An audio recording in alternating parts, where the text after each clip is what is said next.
All right, all right, all right. Welcome to another episode of This Week in the CBL. Tonight, you've got me, your host. You got Mark over there, the Virginia owner, telling us what he's got. And then we've got the Prince Man himself on with us tonight, Ram. Mark, Ram, how are you guys doing tonight? Let me know. Doing great, Ash. Happy to announce a little shameless plug here, incasecards.com. We are live and able to take orders for all your custom trading card needs, whether that's your kids' league, a bachelor party, a bachelorette party, just some random party, whatever it is. Come check us out, www.incasecards.com. We'll hook you up. Absolutely. Definitely check it out. I've checked it out once before. You guys got some cool stuff over there. So everybody needs to check out incasecards.com and get any of their custom card orders in for you, Mark. Ram, what do you got tonight?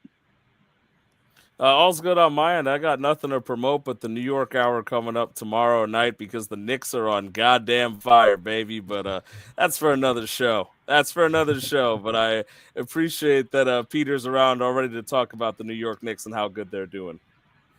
Absolutely. It was exciting to follow along yesterday. I hate the injury to Jason Tatum, but you know what? I said it the other day on last Wednesday on the New York Power Hour. I called the Knicks in 5, and you guys kind of laughed me off and told me I didn't know what I was talking about. But here we are. They'll be going into Game 5 with a chance to win the series, and I'm pretty excited for the Knicks tomorrow night in our New York Power Hour tomorrow night. But I did want to hop right into some discussion here because we do have, and I will tease the top 25 by just showing the top 5 for now, and then we will get back to the top 25 in length later on in the show. Tonight, our new top 5 is, of course, Dallas Baptist. I'm sure that comes as no surprise. And we do have some additions to our rankings. You can see off to the side there how many of the voters voted for Dallas Baptist. That's been on there the whole time. But on the far right, you see the arrows. That means that they're in the same place that they were in last time. So that way you can tell how much each team has moved up or down. Second, you've got Cal Bears. Again, no movement from them. But then you've got FIU up 2 spots to number 3, LSU up 2 spots to number 4, and the Rhode Island Rams up 2 spots to number 5. Just briefly, any comments on this top 5 from you guys? Well, Chris's trades certainly are taking him into that upper echelon. I'll say that much. Sorry to cut you off there, Ram. Go for it. No, we're good. I was going to say, I'm actually surprised. It's kind of getting a tight one here. I actually see the comment that Santa Clara falls. I'm a big Santa Clara believer here, so it's a tough one to see. The top 5 is getting tight, is what I'm saying. Where it's one of those where LSU, I think, was the only team to outscore Dallas Baptist last week. So I can understand their placement in the top 5, but Santa Clara has still been killing it. So it's starting to get tight, boys. It's starting to get to that real competitive time of year.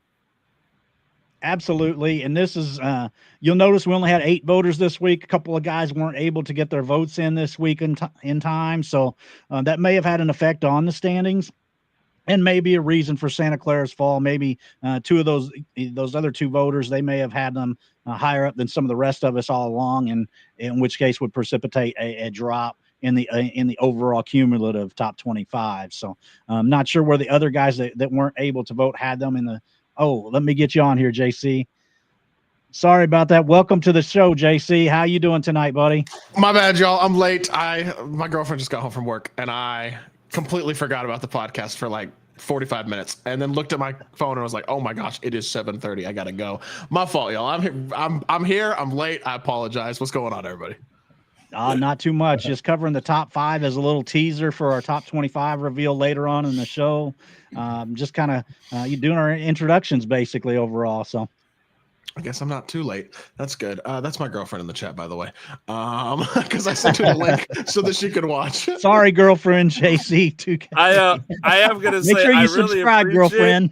Yeah. I love that the username is girlfriend underscore JC2K. It almost feels like one of those web pranks where it's like, guys, no, believe me, that's totally my girlfriend. You can tell by the username that says girlfriend underscore JC2K.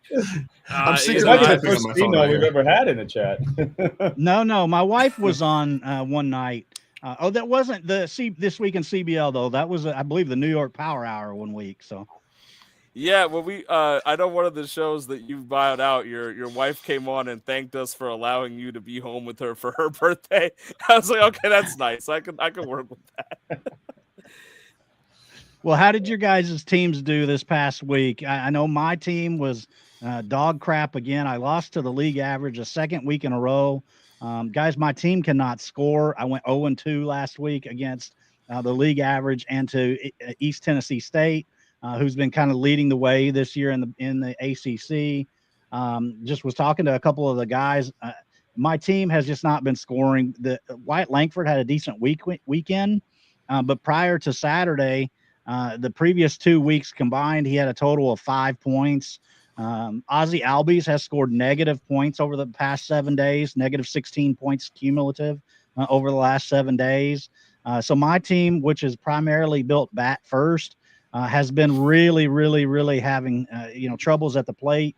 And whenever you ground into double plays and things like that, the negatives for your hitters can really add up.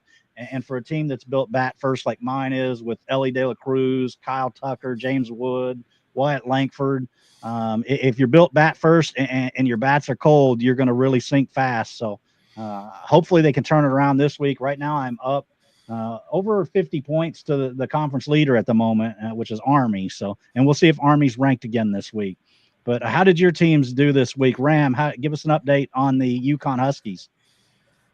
So we went 1-1 this week in the tough bit of a slog in the Big East, and this is something I'm going to talk about later because I want to address these comments about the Big East somehow being a cupcake division. It's quite the difference. We're having a lot of trouble fighting with each other over there, and any chance that I can get to make Penn State University look pretty bad, I'll take that opportunity 9 times out of 10. Sometimes I won't because I'm being nice, but 9 times out of 10 I will. But 1-1, we put up 800 and still took a loss to Iona putting up 1,000, give or take. So it's kind of a tough one where we can't all have easy opponents like Penn State or FIU on the week. Sometimes we got to face the real teams in the Big East, and I got to take that 1-1. I still haven't lost to the league average, though, so I'll take that happily. Mark, what did Virginia do last week? Man, we got in within sniffing distance of the league average, but just absolutely took it from Wake Forest. That was brutal. I believe they'd won one game coming into the matchup with my Cavaliers and absolutely beat us down. I got nothing from Jonah Heim. I got basically nothing from Salvi Perez. Catching, I got a little bit from Will Smith. Catching's been difficult. I got negative points from Roki Sasaki, so sent him out of town. Made a few pitching moves to address what's been going on. Jose Ferrer absolutely blew my week. And so it definitely got on the waiver or the trading block and moved some chips in. I actually got a nice week out of Chris Paddock, which was kind of surprising.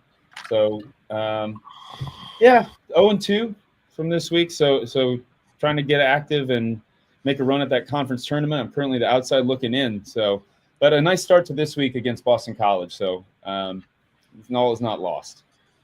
JC, before I throw it to you to talk about your Florida Atlantic Owls, I got to say, what did you think last night when you saw that 1-1 ping pong ball?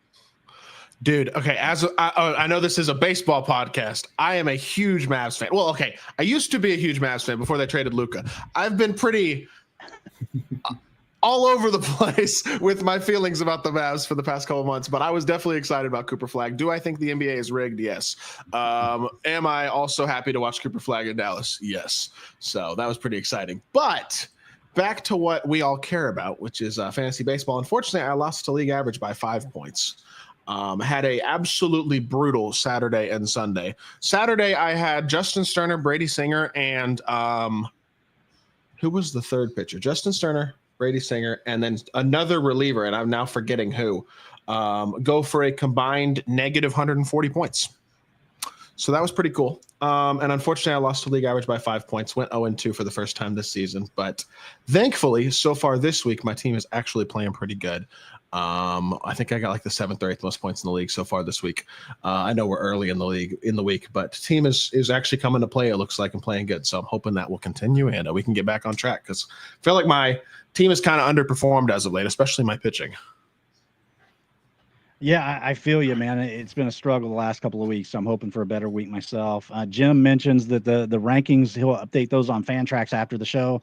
Good news, Jim, we have not revealed the full top 25 anyway, so take your time being out to dinner and enjoy that time with your family or whoever you're with. So Mike mentions that his wife is happy for him to be away watching this. Yeah, my wife is the same. She's like, go on down, do your thing, and she'll just enjoy some time with the dogs by herself. So I totally feel you on that. Wanted to kind of touch on the Buttermaker Memorial Cup as we're kind of winding down, as we're now down into the final 8 of the Buttermaker Memorial Cup. Let me go ahead and bring that up on the screen because we have some really intriguing matchups here. Dallas Baptist versus Cal, Northern Colorado versus Florida International, Long Beach State versus Kansas State, and then you've got Santa Clara and Columbia down here at the bottom. So all 8 teams really deserving type teams into the final 8. What do you guys think about the Buttermaker? Any comments that you have on any of these matchups? Ram, we'll start with you on this. I love myself an underdog, so let's take 40th and formerly ranked and currently unranked, at least at the moment, Long Beach State, baby.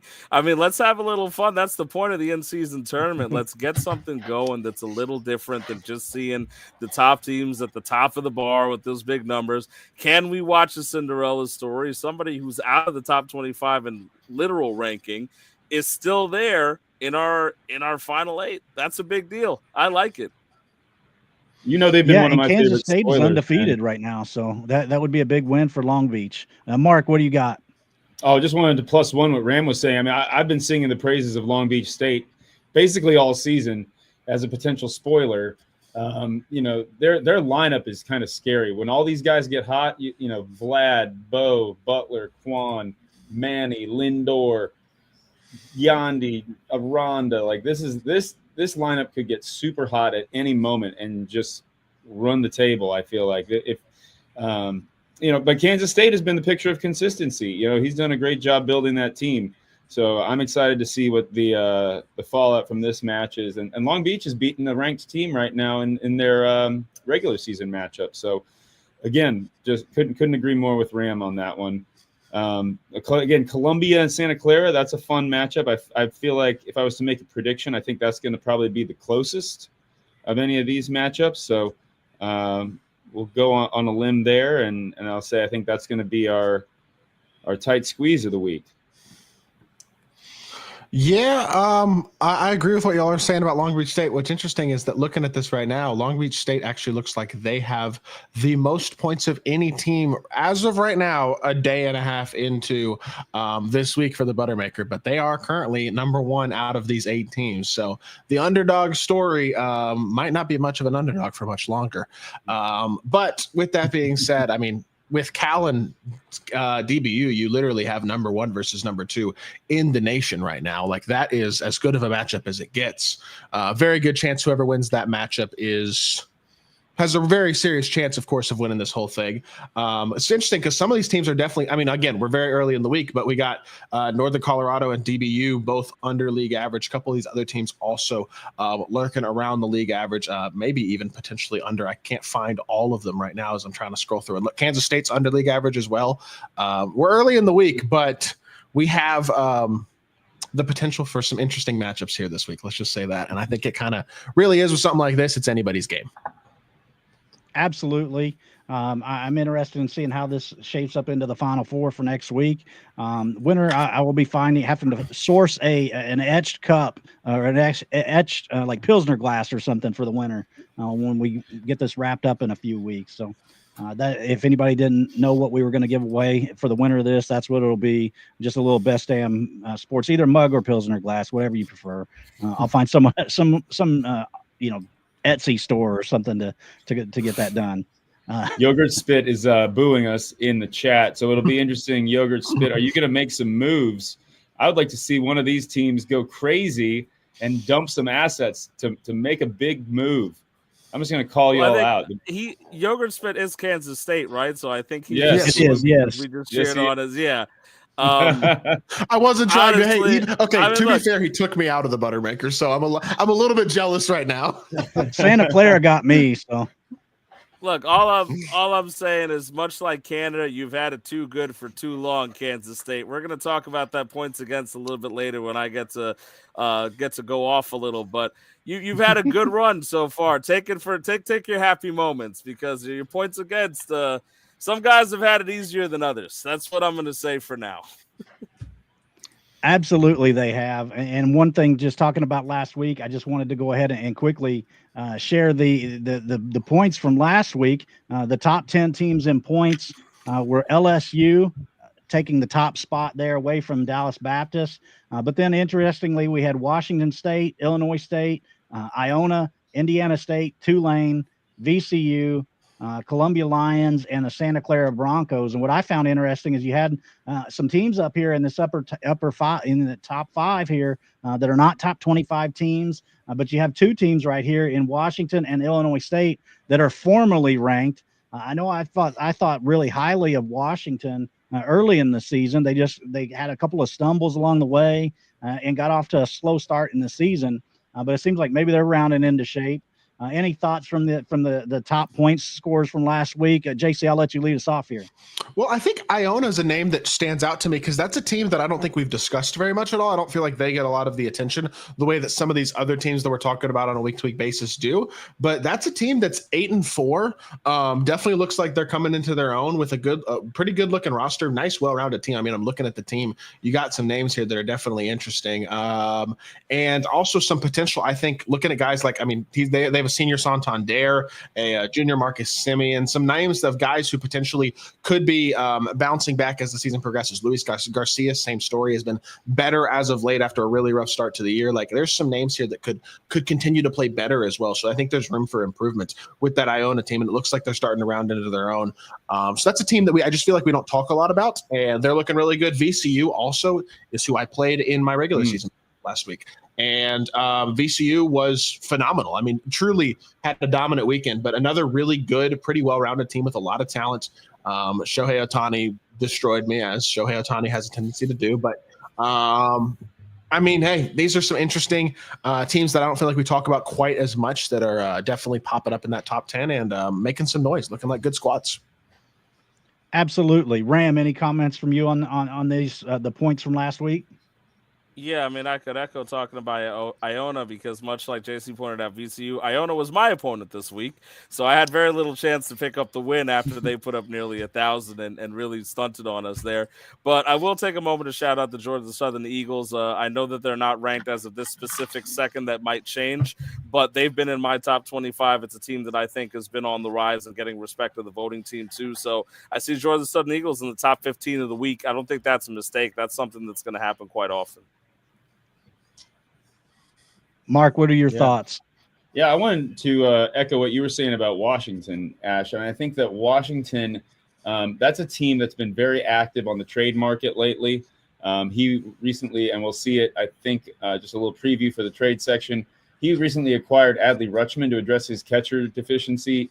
He's sitting on a Miguel Amaya who doesn't play, every day. He's dealing with Carson Kelly, and now Moises Ballesteros coming up.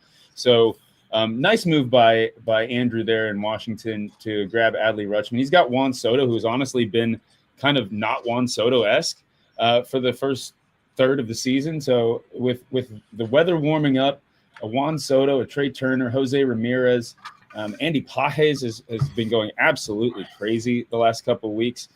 So just wanted to kind of give the laurels to Washington and what he's doing. He's got a very strong pitching staff too. Was able to win one of the Stephen Kolek fab buys, I believe. So very active owner there, as well as Thick Hog out in Illinois State. He's one of our most active Discord members. So just wanted to shout out that team and what he's up to. Another one who, as the weather warms up, I think we'll see some of these players regress to the mean as to what we expect them to do. He's another Lindor owner. He's a Judge owner. He's a Lubob owner. He's a Freeman owner. So again, these these kind of aircraft carrier types, I think you're going to see Illinois State continue the run that they're on and maybe get into the top 25. Yeah, and I don't think that LSU is a team that gets enough discussion in the Discord among the league mates here. LSU's been one of the top teams in their conference in a very, very difficult SEC. I believe they're a one-loss team in the SEC, which is really difficult to do in that conference because there's so many heavyweights with Tennessee and some of the other teams that have really been one of the top scoring teams over the course of the season. So I think LSU is a team that we have to start taking seriously as the season moves toward the postseason. And it is good and worth mentioning how you mentioned Washington earlier, Mark, addressing some of their needs because early in the season you might struggle, but all it takes, you guys know how it is in head-to-head. It only takes 1 week to get knocked out in the postseason. So if you get to your conference tournament and just make a run right there, next thing you know, you're in the national tournament.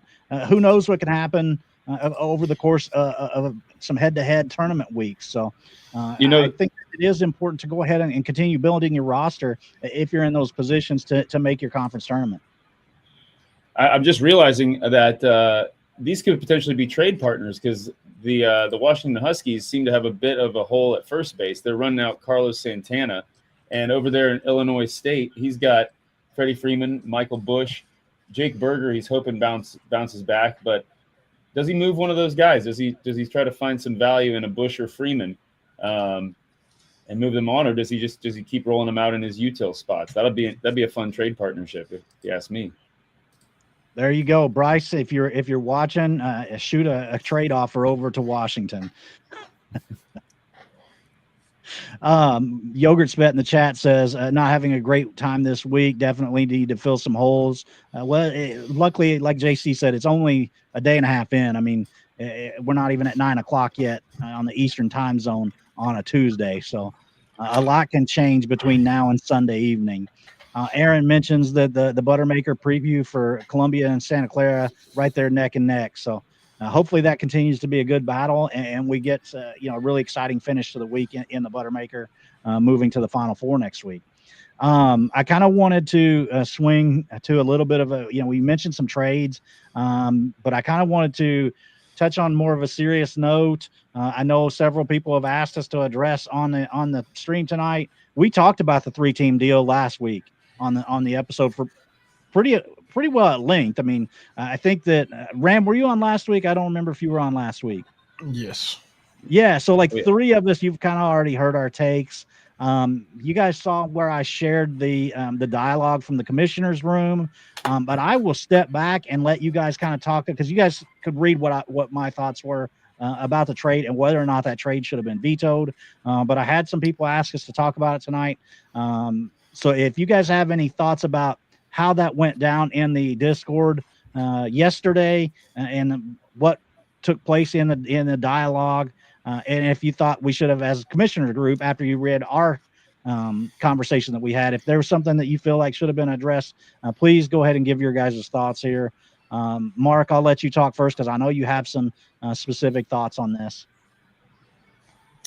I think I'll keep it pretty short and sweet. I mean, I do respect the fact that there's a commissioner committee who's doing all they can to keep things equitable and fair in a league of this size. So I want to thank you guys for that. Also respect the sort of the privacy that you guys enjoy in that channel, but the ability to see the reasoning when we have what seems like a bit of a lopsided acquisition here is really helpful just to allay any fears of any sort of malfeasance going on. And I think that there's, like we said, with a league of this size and this many owners, my plea would be just respond to everyone's trade requests fairly. Respond to your DMs. That's and don't just respond to certain owners. I'll kind of keep it at that. Whether you're a new owner, whether you're someone who came in at the start of the league, just be sure that you're responding and valuing in your negotiations. Be sure just keep your valuations consistent, because I don't like having to see private conversations. In this case, I do think the transparency was helpful, but that would be my piece of advice. Just keep your valuations consistent across negotiations. Ram, JC, either of you guys have any further thoughts? From whether it's the discussion that took place yesterday, us actually revealing the commissioner dialogue, or the trade itself. I mean, I think yesterday the biggest discussion was the realization that it was not just the Vlad trade, but there was a connection for sure with several trades that had happened between Northwestern and FIU that clearly were favoring FIU. And while I like Chris a lot, and I think Chris is from all my interactions, a great dude, not somebody who believes that he would do something like colluding. I think what this is also potentially shown the need for is a potentially, I mean, this is year one of this league, right? Like, I think there is potentially change that will have to happen. I mean, we have a month and a half until the trade deadline. So at this point, like, it is what it is for this year. But I do think there might need to be some adjustments made to prevent stuff like this from happening in the future, I guess, is what I would say, because this was a situation that I think nobody wants to see happen. And I don't know. I like Chris. I fully believe the explanation that he gave in Discord yesterday, which y'all can go back and look at if you want to. If you're not totally sure what we were discussing, it's all in the general chat in Discord yesterday, as well as obviously in the CBL announcements tab with some of or was it? I'm not even sure it was that tab, but which Ash also shared. It was in the chatter, yeah. Okay, yeah, perfect. Is where he posted his comments. Right. So, I mean, it's all there if somebody's not totally sure what we're discussing. But at the end of the day, it was an unfortunate situation, and it's the type of thing we just don't want to see happen again, I guess. Ram, anything from you further on this, or? I don't mean to sound, I guess, kind of grisly about it, but I almost got a little tired of talking about it, because it's one of those things, you know, like, and I've been I was going ad nauseum about it yesterday to the point where I got called a bootlicker, which I thought was outstanding. So that's why that's my tagline today. But for me, it's one of those things where, you know, I don't necessarily feel, for me, it's the idea of, like, I know that as the commissioner committee exists, I know that you guys are talking about trades. I know that you guys are talking about what's going on in the league. And so for me, I don't feel like I need to be babied, and, like, you don't have to at me like, hey, we talked about it. Like, I know that you guys give a damn enough about the league. That being said, you know, accusations of things like that were thrown around yesterday are a little bit tough, because it can break a league apart. I'm glad that there was efforts made to address it. There's not much we can do at this point in terms of fixing the trade system of the way that people are complaining about it. And I fully agree with what JC was saying, that, you know, we're going to revisit these things. There's going to be changes to how trades are looked at probably going into the years forward. And I'm okay with that. I think most people are. Right. But at the end of the day, that if we turn back one trade now, what happens to the 40 to 50 other lopsided trades that have happened?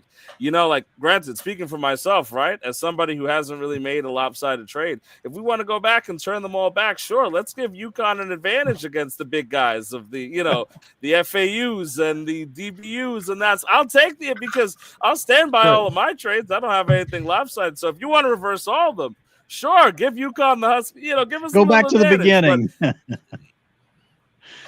Yeah, and I absolutely hated sharing the commissioner room conversation, because I feel like that should be very private, because people should feel free to be able to express their opinions to each other on a very frank level in that room, without fear that it's going to become public knowledge, because then they may not say what they truly feel, or, you know, they might hold back, and that's not good for the league, for other the co-commissioners to do that. I felt like when I got out of a meeting at work and checked my phone, and I had like 120 messages in that channel. I was like, I don't know what to do here other than try to be transparent in how our conversations went. And we've always had, and across the platform of leagues that I've started in the server, a very frank policy of allowing trades unless there's some kind of evidence of collusion. Ram, you're in other leagues in our server, so you've seen it work on a smaller scale, and so maybe it's just something when you get this many owners in a league, it makes it a little more difficult. I did get a suggestion from Oklahoma owner today that I thought was interesting, and we'd have to kind of peel it back a little bit and evaluate it a little bit more, maybe tweak his suggestion a little bit. But I did think there was some good points to it, and where maybe before the season we have a dedicated list of dynasty assets, whether it's Chris Cleggs or Imaginary Brick Wall or whoever it is, where say it's like the top 75 dynasty assets, and if any of those get moved, maybe you have some parameters on further scrutiny, and that's just an example that he gave of something that we could look at implementing. So definitely some conversation will take place on how we can kind of tighten things up a little bit. But having said that, we've had nearly 800 trades now in this league. So if we had a veto voting process for all those trades, none of them would be processed. I mean, we'd still be on trade number 350 trying to vote and process them all. So there is a little bit of a difficulty in that regard. So, I mean, to an extent, it is honor code and the desire for fair play. I mean, we are kind of all taking the leap of faith, assuming, good faith, assuming the best in everybody, that we want to have fun. Yeah. There's a winning aspect to it, obviously. And nobody wants to be accused of collusion. Again, everyone values differently. Like I said, I think it's when you see something like this go down and you don't feel like there have been pieces, offered around to other owners. That's the point for me, is like, if these pieces are consistently going between a couple teams, then it starts to look a little sketchy, and we just want to avoid that. Absolutely. And appreciate you guys for the conversation and the bluntness. And I appreciate anybody with dissenting opinions in the Discord, making their opinions heard. I think that a league can never move forward and grow if there aren't dissenting opinions. So never feel like if I have a different opinion in the Discord or on this show, that if you give a contrary opinion, that there's going to be any kind of retaliation or negative thoughts, because I think any good leader surrounds himself with people that are going to challenge them. So I just want to make sure everybody feels free to give their opinions, even if I'm saying something a little bit different. And I did reach out to, I forget who it was yesterday, and thank them for some of their opinions. I apologize. I don't remember who you were now. But I just want it to be known that people are always welcome to give a disagreeing opinion. And hopefully that's been evident in other leagues that you're in, Ram, and that kind of thing too. But we'll move on from that topic. I know it's not the most fun. Bryce mentions that he will give Washington's team a roster peek. And then goes on to say, JCTK looking for a trade while on the live stream. I see always grinding. Are you negotiating something out there? I'm not currently negotiating, but I did put out. He posted asking for Adley mid. I put a feeler out for Adley. Yes, you did get a response. You did get a response that Adley's in Baltimore. Adley is in Baltimore. Let you know. I'll have to go look and see. That sounds about right. The response, I think, was a little smart ass. I think so. Chuck, we love you, Chuck. You haven't commented in a long time on this show, so. Give us some comments, Chuck. Yogurt Spit says there also needs to be a distinction between questioning the fairness of a trade and questioning the integrity of the participants. I totally agree. I think we've all gotten to know Chris a lot over the 5-6 months that we've been together now, to where I don't believe that he would risk the relationships that he's developed in our league and amongst each other here over just a simple trade. But I do think that this is where we need to get back to promoting the value of the conference standings more. That way there's never any temptation just to try and be the best overall team. And hopefully we can make some tweaks in the off season to put more emphasis on the conference races. Yeah. And speaking of that, I mean, as to what Yogurt is saying, I think what kind of frustrates me about the discussion from yesterday too is that I don't like the idea of throwing collusion around lightly without like a very, very concrete proof type of thing, because it really throws into the idea of when you're questioning, let's say, a part of the league like that, you are like in a position where the entire league kind of feels questioned, right? It throws the whole thing into a bit of a disarray, and it's tough because I feel for that, and I do feel bad for the teams in that position where it's one thing to be making a trade that people don't agree with. It's another thing to have people accusing you of doing something that is in a way that like is essentially against the core of the league and against the core of competition. So I know that wasn't exactly fun for just about everybody involved yesterday. I'm glad that it seems to have come to at least a standstill in a position where we're normalized here. And I do want to echo what Ash said. It is perfectly okay to voice the idea of not only just change, but if you think something is stupid. I said this yesterday that if I had a solution for this whole trade thing, you would have heard from me a couple weeks ago very openly and vocally. Right. If I thought I could fix something overnight, I would gladly be the first one to say it. Even if Ash was like, hey, you're an idiot, I still would have told him. And he would never tell me I'm an idiot. But it's one of those things where we're open discussion here for a reason. This league means a lot to us. I think it's a growing project with the lore of its own with 128 teams. There's going to be growing pains just because this is not your standard league by any margin, even if evident by the fact that we're on a podcast talking about it. So it's one of those things where the more opinions here is actually a good thing, because if you've commissioned a league, Ash was saying thank you to some contributions he's gotten. If there's ideas that you have that you think will work, we'll put it up to discussion. And I do think that like this first off season is going to be huge in determining how long this league can exist. And for that, I welcome everyone to be ready to come with your questions and comments and thoughts, because year one is essentially a beta. We're figuring things out. From now on, we have less room to make mistakes because we have an idea of what it looks like.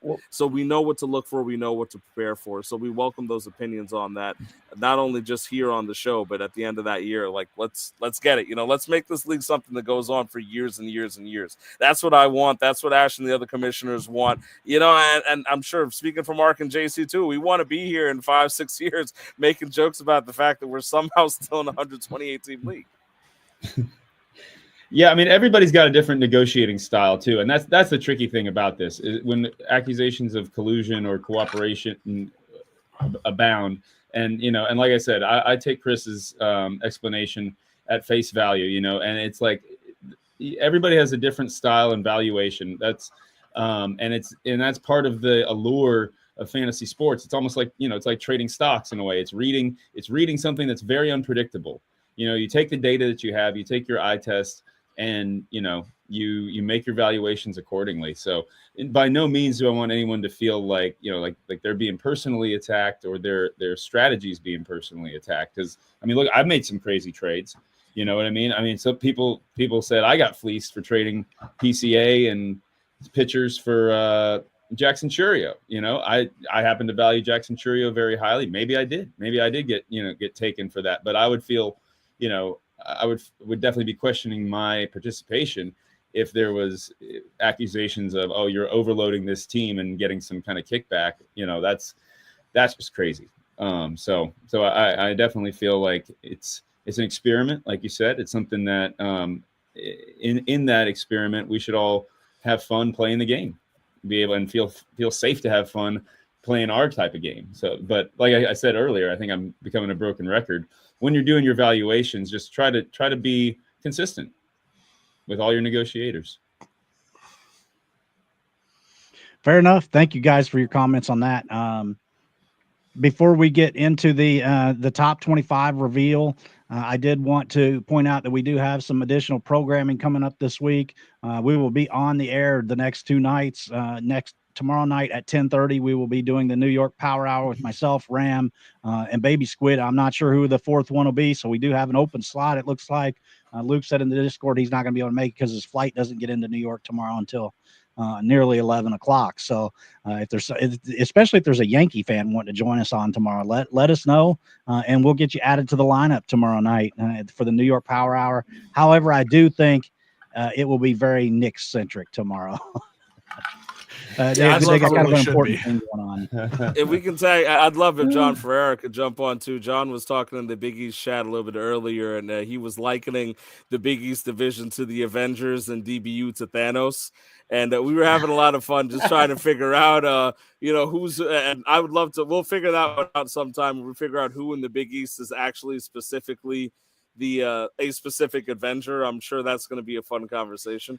But I'd love to have John Ferreira on. I know he's a Yankees fan and a hockey guy, but any of the Yankees fans who are around and active in BDS, I promise I'll be somewhat nice to you as long as you're at least neutral on the Knicks. If you don't come on here and say nice things about the Knicks, we're gonna have a problem.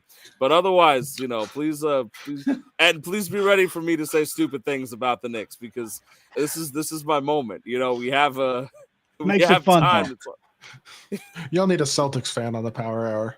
That could be an Oh, interesting bring them on! experience. Bring them on! Bring them, please. I don't think a Celtics fan would want to go. I don't think a Celtics fan would want to go on the Power Hour currently with how brutal that series is going. Hopefully, Jason Tatum. Well, they would have wanted to go on a week ago, and I previewed this series before when everybody thought the Knicks would get their asses handed to them. So we got to take our punches, right? This is true. Oh, Peter also mentions, by the way, another requirement, unless you don't want Ash to have a conniption on air, is you can't say Grisham is better than Soto on the New York Power Hour, unless you want to see Ash freak out again for the first time. If you guys didn't see mine and Luke's exchange about Trent Grisham, please go back to the archives and check that out. There is a short that we clipped out of it as well. So go back and see our Trent Grisham discussion. It got a little animated, which was fun. That makes for fun broadcast. But also, I want to say, if anybody has anything specific they want to start seeing more of on the channel, whether that is general sports related or league itself, definitely let us know, because we're trying to grow the channel as much as we can. I do want to start doing, as far as the league is concerned, I'll just record some 5 to 10 minute videos breaking down conferences. And that way we can talk about, I can bring up, analyze the standings and important games coming up that week in regards to the standings in the league. So that's something I want to do. I think it'll be interesting. And if you agree, let me know. If you disagree, let me know. If you have other ideas, let me know. So anything that you guys want to see, let us know, and we'll start producing more of it. JC2K, can you tell your dog I said hi? Let's see if he'll make an appearance. Okay, come here, Bob. Come here. There he is. There he is. There he is. He doesn't leave me alone. He's like, you got to play with me. I've got my hand occupied over here. Well, without further ado, I will move us back to the show at hand here, and let's bring up the new top 25. We will reveal the full. We already did the top 5, which was Dallas Baptist, Cal, Florida, LSU, and Rhode Island. But without further ado, here's the rest of the top 25.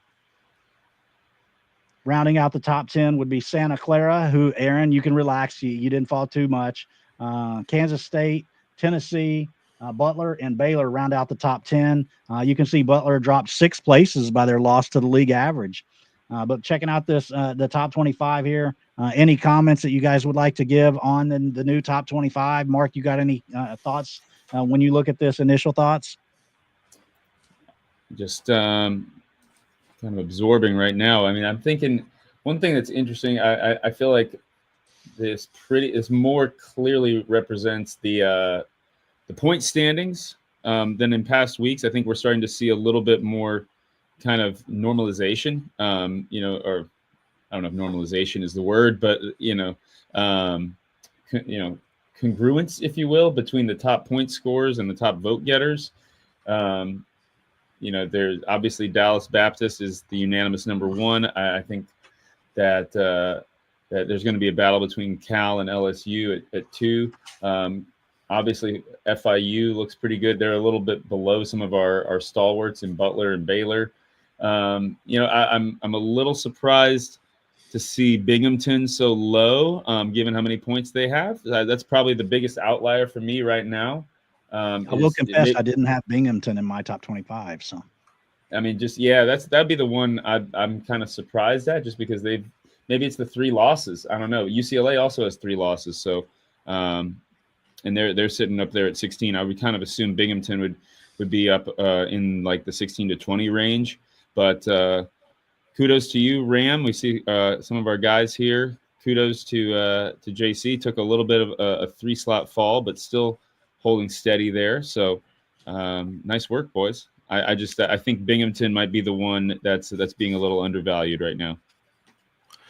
Yeah, I mean, I'm happy to be 14, to be totally honest. After losing the league average, I honestly thought I'd be 19 or 20.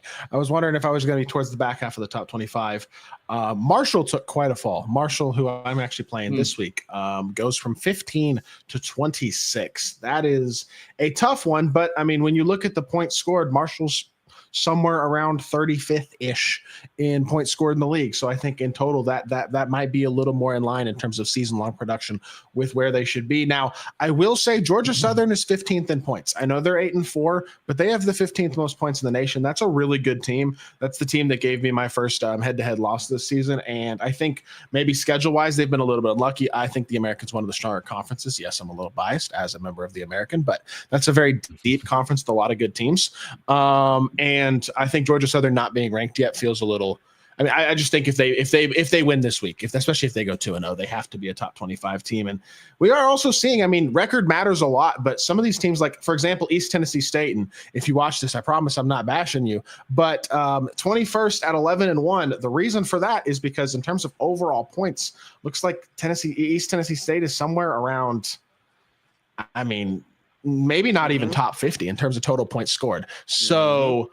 Yeah. That's I think I would be in agreement that total points is almost a little more valuable than your record, in my personal opinion. Obviously, both are very important, but surprised, and I like what Mark said as well about Binghamton. I think some of these teams that are scoring a lot of points and may not have quite the record that maybe people feel like they deserve, we could see them move up the rankings a little bit.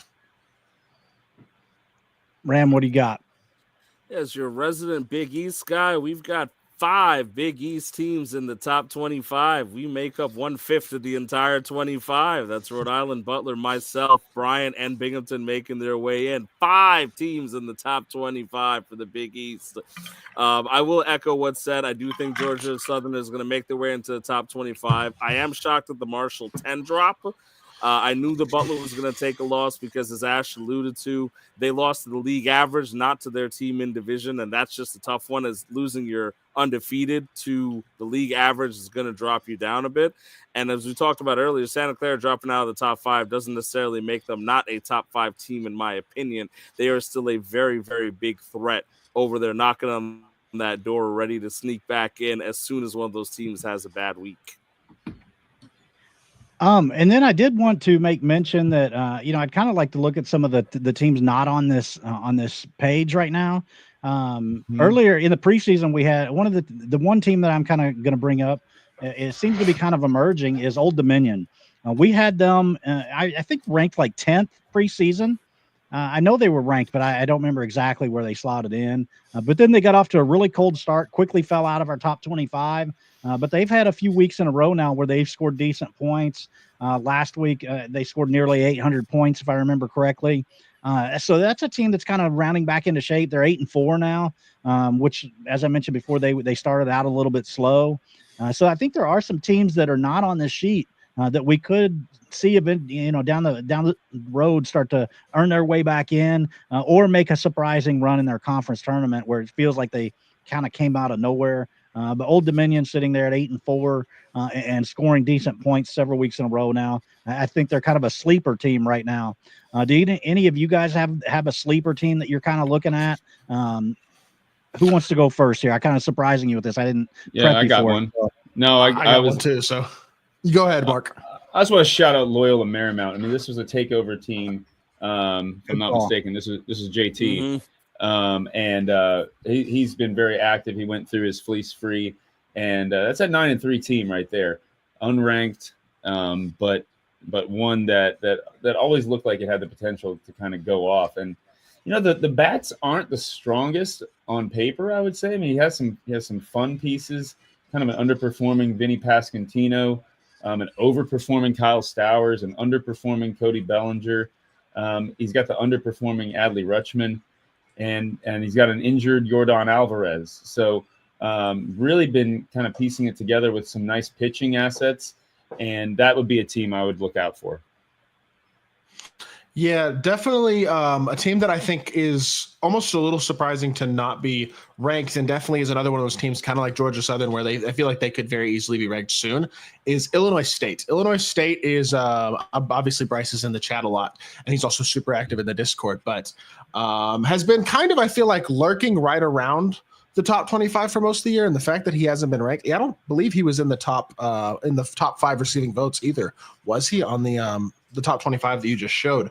I don't No, believe. he was not. So he's one of those teams. I mean, he's got sophomore Cattell, sophomore J-Ram, sophomore Lindor, sophomore Judge, sophomore Freddie Freeman. Like, this is an absolutely loaded team with a lot of really good hitting. And I mean, the pitching isn't the strongest pitching rotation in the league, but he has Skubal too. So there's like a lot of sophomore superstars on this roster, and then a lot of other talent as well. I mean, Chris Bubich obviously has been awesome this year. Corbin Burns starting to bounce back a little bit. Zach Eflin's healthy again.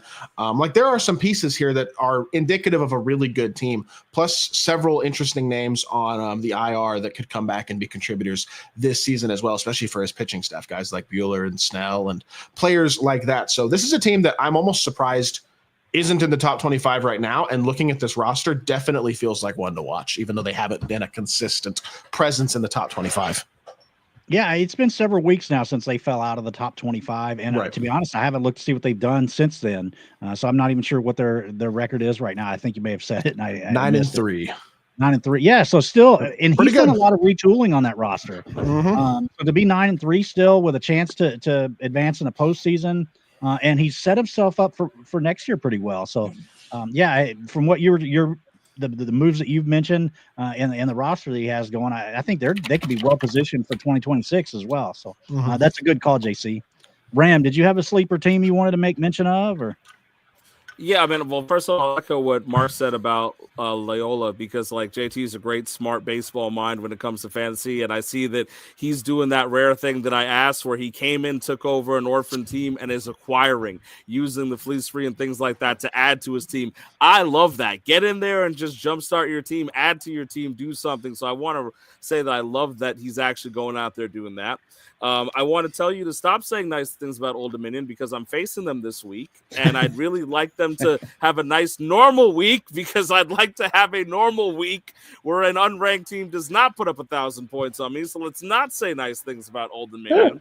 And to round that out, I will say I want to mention podcast guest at the time, Kevin, is owner of, I believe, the Barton College Bulldogs. He was talking about his team not getting much respect going into this. So I will give you a shout out just based on the loudmouth there, Kevin. You know, the Barton College Bulldogs are 9-3. Now, Loyola's right on their tail, same record with about 700 more points, so they've got to be careful. But if you're going to talk like that, I see it. They've got Brandon Fatt, they've got Logan Webb, they've got the overperforming Clay Holmes. There's some things cooking over there. Christian Campbell, if he gets back on full track.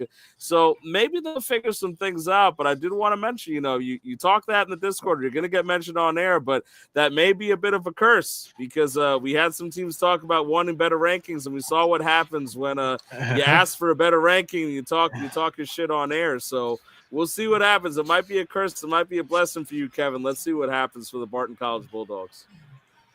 That's a good call with JT. He's come in and made some big moves, and we might be seeing him in our trade evaluations here in a little bit.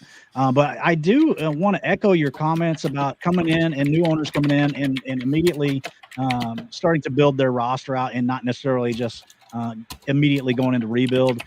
Colorado made some interesting moves in the last couple of weeks to improve their roster and set themselves up better for their conference tournament run. So I do want to shout out the new owners that have come in and not just tried to blow up the roster, but actually retool it and improve the roster for this year even. So definitely appreciate those guys in the way that they've done their rosters. And I think that kind of segues us nice over to the talk about trades. You guys ready to talk some trades, or? Let's do it. All right. And I did drop the link to the StreamYard in the chat. So if somebody wants to come on and give their take on their sleeper team that they're thinking about, or, a take on the top 25 so far, please do it. We'll give you the stage for a little bit, and you can kind of give your take. And if you are camera shy, you can turn your camera off. It's just like a radio call-in show. Just give us a call, give us your take, and then hop on, hop off, and we'll be glad to have it. So I appreciate anybody watching who wants to do that. Mike did throw out a comment there. Yeah, no conference matches the Big 12's top teams. I assume he's talking about Baylor, Kansas State, DBU, that division, right? In terms of those guys over there, right? That's a pretty stacked division. It is, but I'll just say you gotta. They have Rhode Island as well. So, oh no, that's not. We have Bro, we have Rhode My Island bad. over there. Yeah. They have TCU, Illinois State, and West Virginia are pretty darn good too. And UTSA was adding pieces. Like that's the Big 12 is very deep for sure. Absolutely. It really is. I think that you guys, and I'm just doing it from memory, but I think the three best conferences are probably Big East, and I'm not doing them in order, but Big East, Big 12, SEC, and shoot, man, the Americans good too. Yeah, we got I'm saying 9. We got American. 9 teams. It's got to 8 be and 4 or better. It's Yeah. got to be the American in that top echelon for sure. Yeah, That's I'm glad I haven't had to play any of you guys. I would like to see somebody help us out putting together a power ranking of the conferences. That could be interesting for next week's show. So we'll think about that and discuss putting together a power ranking for the conferences. I like that idea, because I do think that that's something that's causing a lot of talk where, at JC was talking about in terms of record may not matter as much in this top 25 as points scored. Speaking for someone who votes, that's actually where I look at it. I don't necessarily care about your record as much, because if you're sitting there at 9-3 versus 11-1, but you've had a cakewalk in terms of the teams you've faced, and you're 9-3 is because you're running into, and this is even speaking for myself because that's my record. Like there are teams that have more potential long term. Just 2 games off doesn't make that big of a deal. So I am looking at total points scored a lot when I look at this, and when I look at the difficulties of these conferences. So I would love to have a conversation about which are the most difficult conferences and which have the most power in the top of their lineups. Chris says Miami is one with a cupcake so far. I mean, as has been discussed. we have been very I have been very high on Miami from the beginning. They are the top point scoring team in Army is is the number 1 point scoring team in the ACC. I believe Miami had that distinction before last week, so that's where that came from. But I still think Miami's a good team. But we'll see. We'll put together that power rankings and debut that next week. That's something I want to do. Moving along to the trades, we'll put one up here that went down earlier last night or this morning. I don't remember which now, but here it is. Loyola Marymount. We talked about JT coming in and making big moves right away, but him and NC State made a pretty big move where JT is going to receive a sophomore Jordan Alvarez. I mean, that's a building block right there, cornerstone piece for a franchise for the next 3 years. So that's a great move. Receive also O'Neal Cruz and a senior Seth Lugo, whereas NC State is getting a sophomore Matt Olson, no slouch there. A freshman Brett Beatty, who Peter tells us hit a home run, and then a freshman Ronnie Mauricio, who is the number 67 ranked prospect according to the Upside Prospect. Shout out to Lucas again. Check out the Upside Prospect on Patreon. Freshman Chandler Simpson, number 143. And then you get some big hitters here with Walker Jenkins at number 4, Travis Bazana, number 21, Braxton Ashcraft at 81, and Lazaro Montes at 42. So Ram, I'll let you give, because you gave JT the shout out earlier. I'll let you give your thoughts on this first and hear what you have to say on this trade. So I like both sides of the deal here. I'm going to favor JT's side right off the bat. I'm just going to tell you, because I think we talked about this. We joke about the mystery box thing. The prospects have still got to pan out, right? That being said, do I think this is a pretty good return for what he got back? Yeah, if you like your Las Montes, I like Bazana. I know Walker Jenkins gets a lot of talk. Brett Beatty is not a guy that I have much faith in, but he is performing the last 48 hours. Ronnie Mauricio is a guy that could perform too. And Olsen is no slouch, right? When we talk about these packages, one of the biggest criticisms I give about trading away these sophomore studs is that you don't get anything at the major league level. Matt Olson is a proven guy at the major league level, and he can highlight a package. I think that's a big deal. So I do really love what JT's doing over it. I'm going to trip on saying this, but the Marymount guys over there, they're doing a great job. But I like the return. I like the win now move. I think that Jordan is a solid acquisition in terms of getting him now, because he's underperforming and he's likely going to return to career averages. So again, I like both sides of the deal, but give me the win now side. I like it. Go ahead, JC.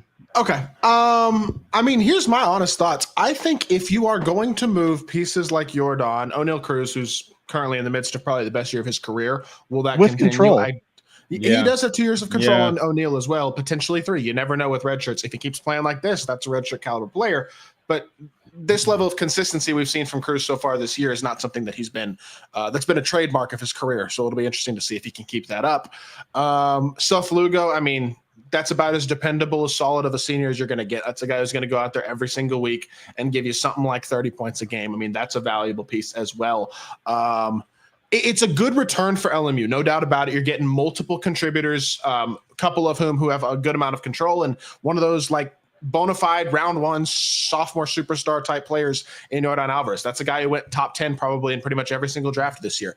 Now, Jordan has underperformed. So has Matt Olson. Matt Olson's Baseball Savant page certainly represents somebody who's likely to perform a bit better for the rest of the year than the numbers currently indicate. And I actually acquired Matt Olson last week with that thought process in mind as well. And so I like getting Matt Olson with, again, years of control. That's a proven guy who's very possibly a 6 point per game guy for the rest of the year. And then, I mean, Brett Beatty, if you're asking Peter what he thinks, that's one of the best players in the league. Otherwise, he may just be a bench contributor. Not a big piece, but the rest of the guys he gets, I mean, I'm not the biggest Chandler Simpson guy. The bat is a useful tool, and the speed obviously is out of this world. Will he get on base enough, considering he's not going to hit for any pop, to really be a contributor at the MLB level? I'm not totally sure yet. That I think remains to be seen. But Walker Jenkins, if he's healthy, could be great. Health is going to be a big thing with him. It has been to this point in his career. So we'll see if he can stay on the field enough to really become that type of contributor. I'm very high on Bazana. I think he's going to be, again, prospects are never surefire guys, but he feels about as close to it as you're going to get for a guy who's likely to be a contributor at the MLB level. And I mean, Montez is definitely a valuable prospect as well. You're getting name value here. You're getting guys who are contributing and look to be pretty high upside and also relatively high floor prospects if they're healthy. I mean, I like the return for both sides, in all honesty. NC State's not really doing too great this year in terms of record. I think for both of these teams, I'd actually consider this a win. Like, I don't really think there's a loser to this trade, in my opinion. Mark, what do you got? A couple things. So first of all, Ram, I'm about half a mile from LAX, so Loyola Marymount is feeling shots fired. I think they could hear you from here with that pronunciation. With that pronunciation, so they're I can hear the pitchforks and torches coming out down the road. But JC, you had a couple singular keywords I want to address. One of them you said red shirt. I think LMU in this trade solidified 3 years of potential redshirt dudes in his construction. You got Seth Lugo, who's sitting at his third best point scored pitcher. His top two are both sophomores. So of his seniors, Seth Lugo is 3 points ahead of Sonny Gray. So he's got a interesting decision there at the end of the season. Does he want to redshirt Lugo, potentially Sonny Gray, or potentially Randy Arozarena? I don't really see Arozarena. So he might have just bought himself his 2025, 2026, and 2027 red shirts in this deal. If O'Neal Cruz continues to do, ceiling O'Neal Cruz things like he's doing right now. The other thing I wanted to address is health. Walker Jenkins, I've always felt like the tool set is amazing. He falls into what I would call the Connor Griffin bucket, where he just is going to be a little bit valued or devalued based on his system.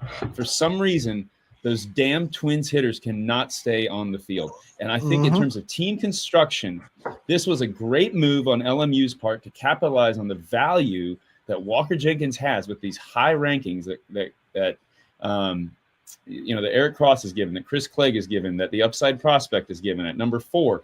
Is he a 4 in terms of skill and talent? Absolutely. In terms of a fantasy asset, though, I think 4 is very generous. So all that to say, I love what Walker Jenkins brings to the table, and I hope he becomes a solid piece for NC State. I just think it's a very savvy move, capitalizing on that value while it's extremely high before those. Again, I don't want to wish injuries on anybody. It's just what I've seen in orgs like the Pirates, like the Twins. They have a really hard time keeping their hitters hitting their ceiling. We get a lot of hype, and I think that now's the right time to capitalize on it. Now, Chandler Simpson, I would almost flip those values between Simpson and Mauricio. I don't know. Honestly, not to be shots fired at the upside prospect, but I think Chandler Simpson at 143 is crazy low, given what he's shown in the minors and what he's shown in the majors so far. I'm a huge Chandler Simpson believer, especially, and he's almost falls into the category of better fantasy player than real life player, if there's such a thing. With that tool set and speed, he's able to fill up the stolen base column. So I love that for NC State. I think that's a great outfield piece to build around. And Travis Bazzana, that's the last one I want to address. I think that's the real crown jewel, along with Matt Olson. I could see Travis Bazzana probably getting the call later this year, and certainly breaking camp in 2026. So second base is a wasteland for fantasy. And I think if you can lock in an excellent second baseman who can give you that power alley in Cleveland from the left-handed side, I love that for NC State. So again, I'm going to sound like a broken record, but I do think this is a very fair deal. And it's in terms of team construction. Like, what are you guys trying to do? For what both teams are trying to do, I think this is an excellent deal for both sides.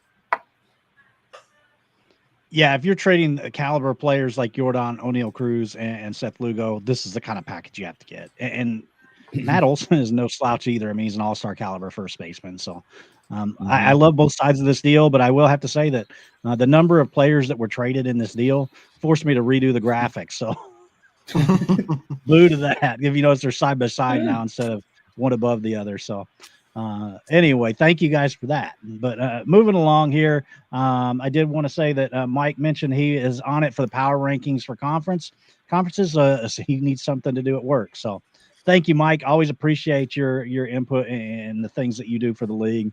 Thank you for doing that. Mike's the Baylor owner, if people aren't aware. So thank you, Mike, for that. And we'll look forward to getting those power rankings put together. Moving right along here, JC, don't mean to put you on the spot, but we do have a FAU trade to evaluate. So I'll let you just kind of give your recap on why the trade was made, not necessarily give a winner or loser. But here we've got Wake Forest receiving Alec Boehm and Leo DeVries, both freshmen, with Leo DeVries being the 5th ranked prospect according to the Upside Prospect, and $50 fab. In return, FAU receives a sophomore Chris Sale and a senior Tony Gonsolin. Ram, what do you got? Apparently nothing. Sorry, yeah, sorry, my internet went out there. I didn't know if it was going to me first. I like that you go to me first. I already messaged JC and I told him that I thought this was bullshit. But I don't really like. I don't think much of Alec Boehm, and I love Leo DeVries. But immediately as I saw this deal, I went on and said and I declined him, JC, in trades last night. I said, listen, if Leo DeVries is getting sophomore aces, Travis Bazzana is getting sophomore aces. So I'm not moving these guys for anything less than that. So for me, I think this is a light return heavily. I think Wake Forest is doing a very nice early birthday gift here for JC and saying, here, try to win your conference, JC, because for Alex Boehm, who does very little, and for Leo DeVries, here's a sophomore ace who's still active. Yes, there's a lot of risk on Sale's injury side, but even if you're worried about that, Gonsolin's there for free. So for me, I think this is another one of those deals where I just get to yell at JC a lot. And I mean, look, I'm the low guy on Alec Boehm. I got to be honest about that. So that's part of it here, too. This is a lot more about me being the low guy in Boehm than me trying to mess with JC. So are you calling this a fleece? By his evaluations, it sounds like it. I mean, Alec Boehm is not. Look, does Alex Boehm Savant look like something that he could improve? Yes. But the guy doesn't even want to be on his own team in Philadelphia. Why am I supposed to have faith that Alec Boehm is going to provide anything more than he's provided this year for the Phillies? He could be nothing. I love Leo DeVries. I'm a big Leo DeVries fan, right? But if we're going around trading sophomore aces for Leo DeVries, then am I getting DeGrom for Bazzana alone? Because I'll do that. I'll gladly move out for if I'm going to 3 years of him. Right. So, like, I understand Sales, obviously, like, I think of the guys that you could get in that type of deal. he's a walking injury risk. And I said this to JC too. I know he's a big walking injury risk, and he's obviously aging. He's coming off one of his better years with the Braves there last year, so obviously he was due for some kind of decline. But Sale is still a guy who can give you like 30 a game easily, and still has the upside of being a good player. Gonsolin's going to give you a high amount per year too, and he's over with the Dodgers. You have him for the year as someone who can contribute. And $50 Fab is replaceable. We all trade Fab like we're throwing coins at each other. So for me, I think this is very, very easily, something that FAU super benefits from. And unless Wake Forest is, the parent of Leo DeVries, I think this is just asking. It's just one of those things where you're giving a lot. You're giving a lot. That's my opinion. Mark, what do you think? Yeah, I hate to say it, but I do think JC, you made off pretty well like a bandit on this one. Again, if Leo DeVries comes out and becomes, half of Corey Seager,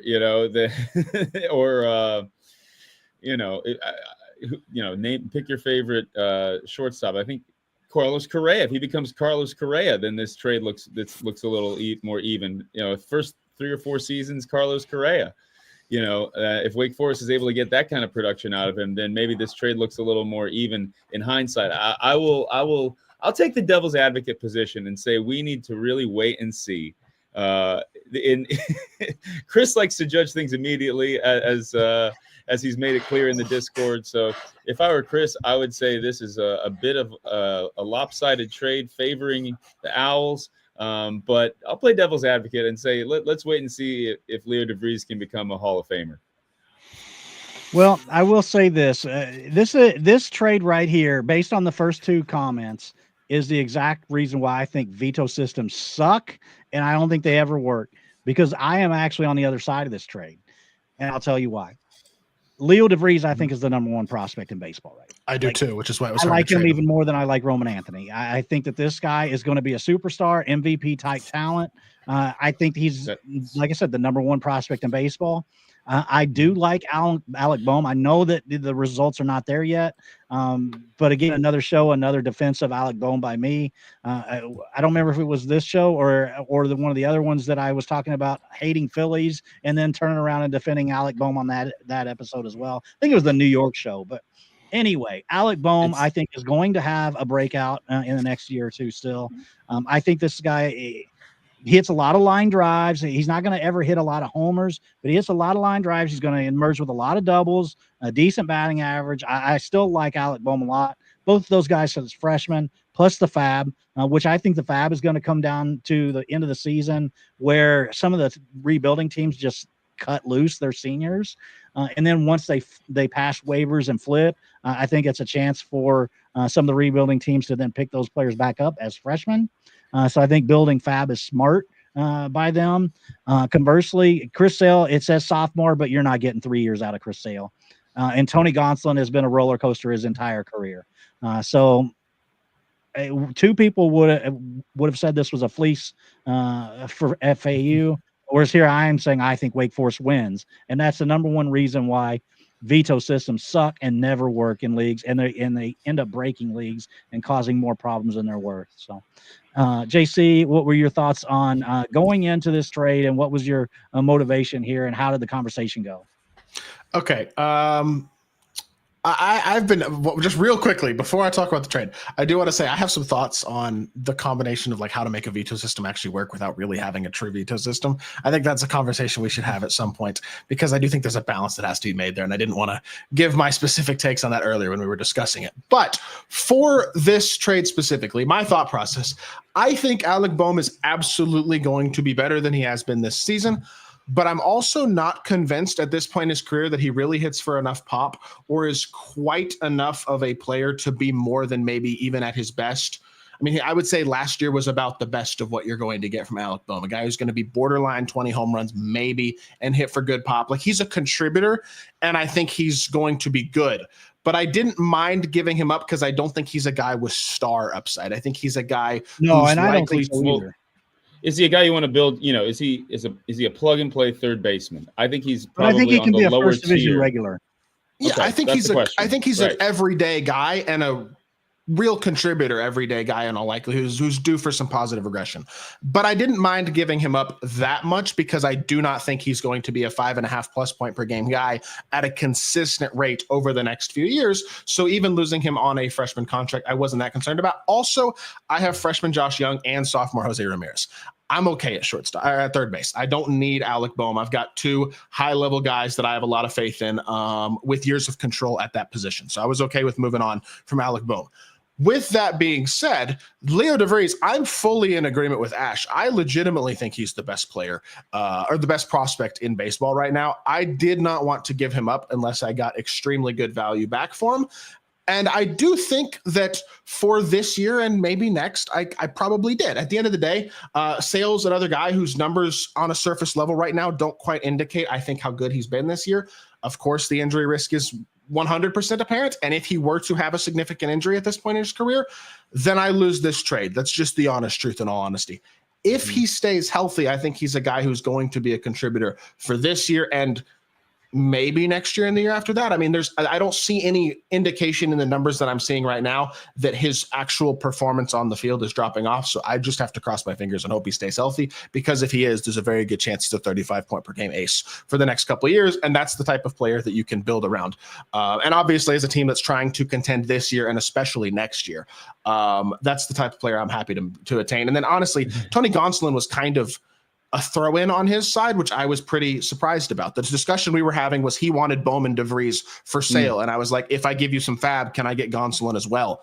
And he said, okay, yeah, that's fine. Now this trade with Wake Forest, he's a rebuilding team who, I mean, from my conversation with him, definitely, he said he's just gotten married. So he hasn't been as active in this league as he would have liked to have been, but he's trying to get back a little more focused on it and is a little more rebuilding for the future. I think my personal opinion is that it's a pretty fair trade. Oh, you're just rubbing in my last week loss to Wake Forest, aren't you? Just rub it in, JC. No. He's not even trying. He's not even trying to beat Virginia. That's not what I mean, Mark. He just got married. Nah, no, I know. I just have more. I was just. Of course, JC thinks it's a fair trade. I know. I mean, but here's my thing too with the Leo DeVries thing to you, because I love that you guys have the ability to be wrong on this podcast. I don't think that you should ever be putting number one prospect status on an 18-year-old kid in A+ ball, right? Because we have seen so many. Was Bryce Harper the number one prospect at that stage? Right. We've seen Bryce Harper every year. You're right. We've seen Bryce Harper every year for the last 10, 15 years. There's everybody like Bryce Harper in the league. He is the youngest. Bryce Harper was on Sports Illustrated. They were tracking him since like 16, telling you he was going to be the next god of baseball. Right? He's the youngest player in high A, and he's slugging .520. He's walking about as much as he strikes out, and he hits for the dude is extraordinary. He might be in the majors to start next year. I'm not down on Leo DeVries. I love him as much as you guys, but I understand the idea of the number one prospect is someone who's doing it in AAA right now. How many guys, for every Bryce Harper that we've seen, how many guys have we seen flame out in AA or AAA? And you're telling me I have to go sell my farm for Jesus Maid, who's 18 and killing it in A-ball? Many things happen. Things could happen where the number one prospect should be somebody who's in AAA or has seen MLB. I do not accept it under any circumstances that a number one prospect should be an A-ball and 18 years old. Way too many variables can happen. That's a matter of opinion. Then that's all that is. That's a matter of opinion. I mean, and think about it. He's not that much younger than Ronald Acuna and Juan Soto were when they debuted in major leagues. At 19.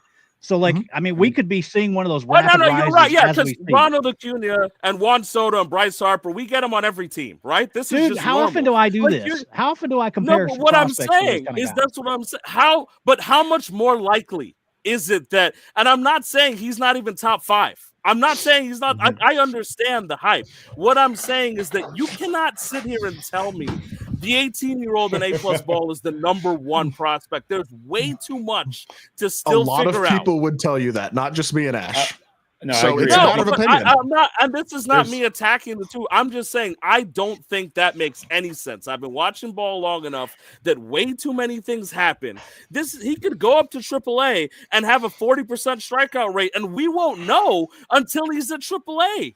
And that could be next year. We just don't know yet. And again, I'm not saying you shouldn't be in the top 5. I'm not saying we shouldn't be trying to buy Leo DeVries stock. I love Leo DeVries. I think he's going to be a game changer when he gets up there, right? But it's one of those things where number 1 for me is a big deal. You know, I get why Roman Anthony is considered the number 1 prospect. I get, because I've seen him up there in AAA, and I'm not even like going to sit there and say, oh, we need to be singing the praises of Roman Anthony, but number 1 prospect is a big deal for me. It's a big word. So I think that if you're throwing that out there, and I don't disagree with what you said about Sale and the deal and all things, as much as I'm trying to be contrarian and mess with you guys, like I get that in terms of the specific deal. But if we're talking about Leo DeVries, we're talking about these kids in A+ ball, we got to give them a little more time. For me, at least let me see him tear it up in AA, and then I'll consider saying you're the number 1 prospect in baseball. There's too many variables in baseball. Baseball's hard, man. Okay, so I have one last question. I'm sorry, Mark. I hate to cut you off, but just give me one last question for this trade, because here's my thought process. And look, I made the trade because I think it makes my team better for this year. Obviously, I'm trying to compete. Why would I not? I'm never going to sit here and say I lost the trade. Of course not. But if you were in a situation where you are 2-10 or 3-9 or whatever Wake Forest is, would you not sell a 36-year-old Chris Sale and a senior contract on a guy like Gonsolin, who we don't exactly know what he is, for a freshman everyday bat who he probably believes in? He's a Bohm believer. He thought Bohm's going to bounce back. If he's a believer in Bohm, would he not? I mean, the logic makes sense, does it not? And a guy in DeVries who has the potential to be as good as any prospect in baseball, whether you think he's number 1 or number 9. Selling the guys makes perfect sense, but look at the value these guys have returned individually. Like selling a senior pitcher has gotten 1 to 2 top 20 prospects in certain cases. Selling a sophomore Sale, apparently not, because I can't sell him for anything. I can't sell Gonsolin for a top 100 prospect. So, but the thing is too. Here's the thing too. People start to become wary of you when they know you make lopsided trades.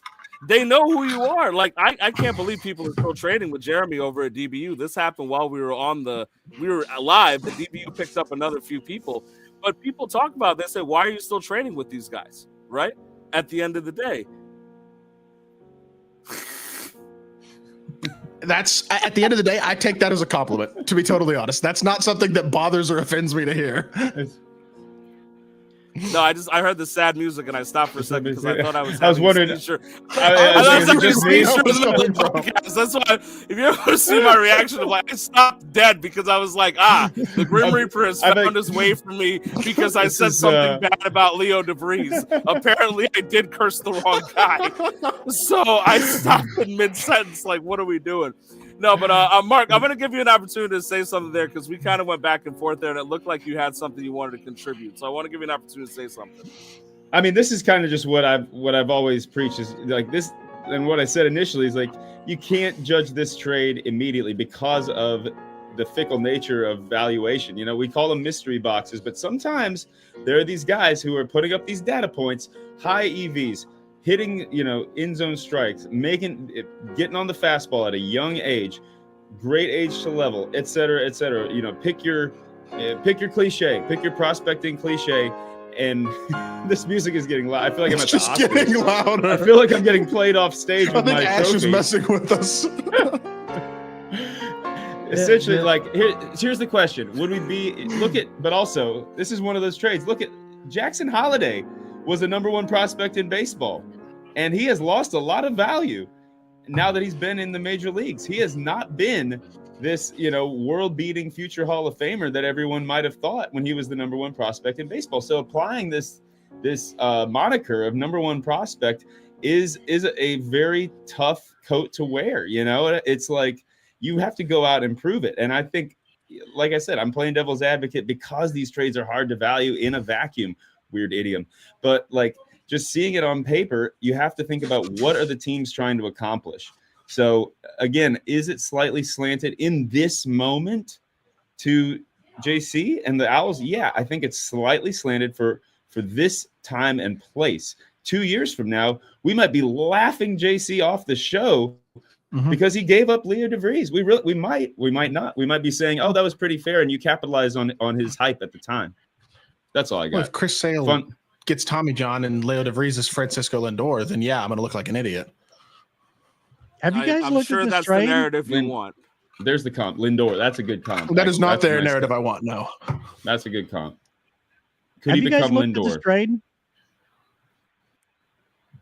Looked at what trade? Which one? The DBU trade? The trade that went down. Oh, a new trade went down. Is that why the music came in? No, that was the yeah. So Yeah, I was talking about it on air, but DBU made a deal. R.I.P. Big 12. While we were on air. So while Oh, JC no. was on air with us, DBU made another deal, and I was referencing it. I was saying, why are people continuing to boost up these teams? But yeah, it's another DBU barn Cal burner. Raleigh? Sonny Gray? They're feeding us content. This is just for the meme, you guys. This is total content. Oh my god. This is not a. Is it really that? I mean, okay, Joey Bowers, Ryan Walker, and he's basically getting Yainer Diaz back, and maybe Ryan Walker figures it out and becomes a real closer again. But can you throw the trade up? Is it possible? Do you have the ability to throw it up on screen real quickly in some capacity, like the Discord? Here, I'll get it pulled up. Because I'm gonna play devil's advocate, I think, here, because everybody hates it, but for Maryland, is it really that bad?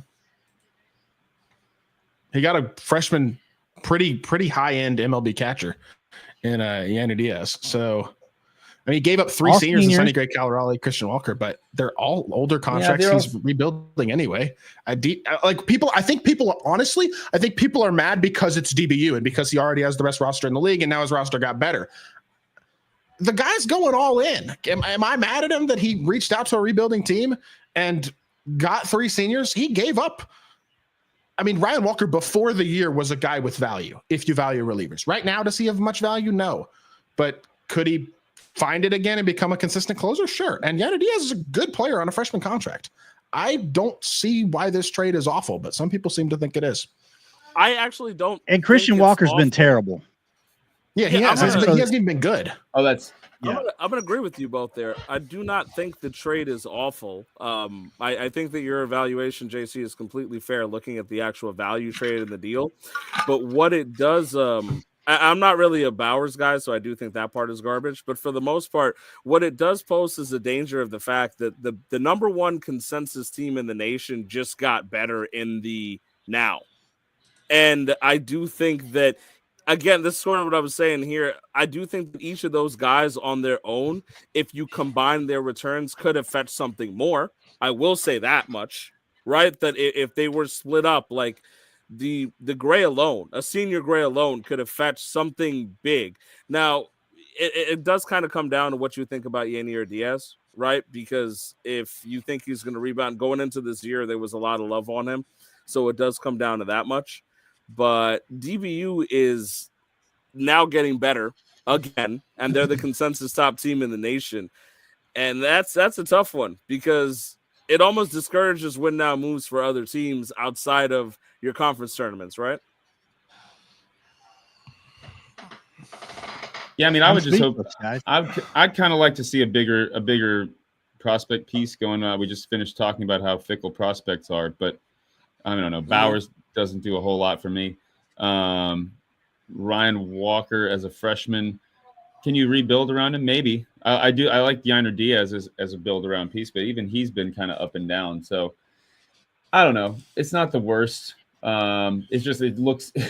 It looks. I think we're all frustrated because intimidating. Of who it is more than anything. Yes, exactly. It looks bad because it's the team that's currently dominating and winning all of the top 25 votes.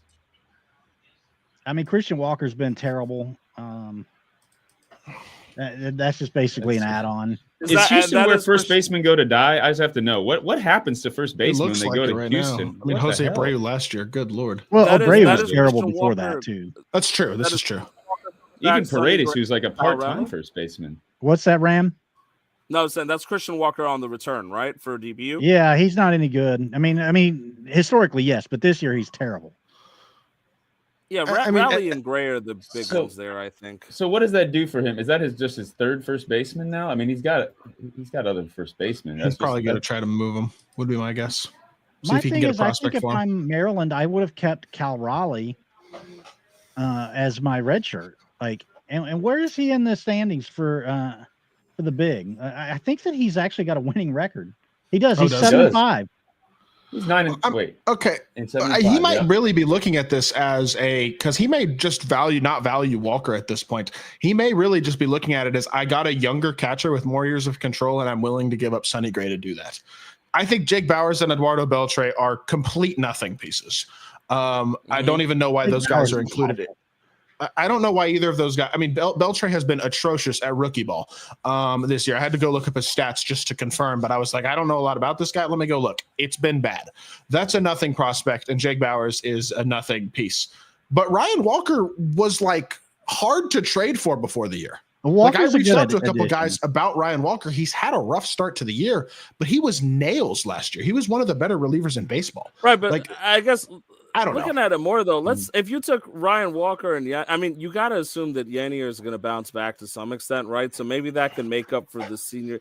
It does feel a little light. I'm kind of with Mark on the idea, looking at it again, that you do need a prospect or something in there to really sweeten that deal. Because again, I say this when I break down some of your trades, JC, right? If the return was split up piece by piece, guaranteed this could have netted more, right? Do like you really even if believe you that? don't consider. I can't get a thing even for Tony Gonsolin Sr. right now. Nobody will offer me anything good. I've been having conversations. Nobody will offer me anything good. What is good for Tony? What is good for a senior Tony Gonsolin? Freshman Ryan Walker, baby. Something like a useful prospect. Like he got a freshman MLB catcher who was a top 5 catcher in baseball last year. I don't understand how he could have gotten more for a senior pitcher. Sonny Gray's a great pitcher, but he's a senior pitcher. Those aren't fetching great value at this point. Senior values continue to go down.